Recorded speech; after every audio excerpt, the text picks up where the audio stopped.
Саламатсыздар ма, құрметті ата-аналар? Мен 11-ші қалалық емхананың дәрігері боламын, педиатр Батырғалиева Сымбат Батырғалиевна. Қазіргі жағдайда вирустық инфекциялардың жиілеуіне байланысты жедел респираторлық вирустық инфекция туралы қысқаша мәлімет айтқым келіп тұр.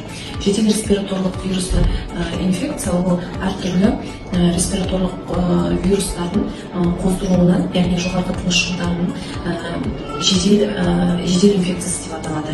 Яғни оларға біз аденовирус инфекциясы, парагрипп, риновирус және респираторлық синциалды вирусына жатқызамыз. Яғни 6 жасқа дейінгі балдар, яғни балабақша жастағы балдардың жиі ауруы, біз біріншіден ол иммунитеттің, яғни дұрыс жетілмеуі, яғни жасқа байланысты жетіледі, және де балабақшаға жаңағы баланың сол ұжымға ең бірінші баруы кезінде, және де біз осы вирусқа байланысты иммуноглобулин А деңгейінің төмен болуы, яғни бұл жағдайларға байланысты бізде немесе көп балдар жиі ауырады. Және осы жедел респираторлық вирусты инфекция ең басты белгілері бірінші мұрынның бітелуі, ринит, жөтел, құрғақ немесе ылғалды, температураның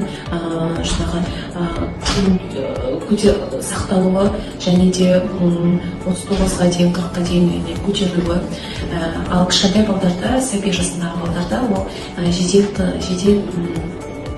яғни тыныстың жиілігі, яғни ентігу деп атаймыз.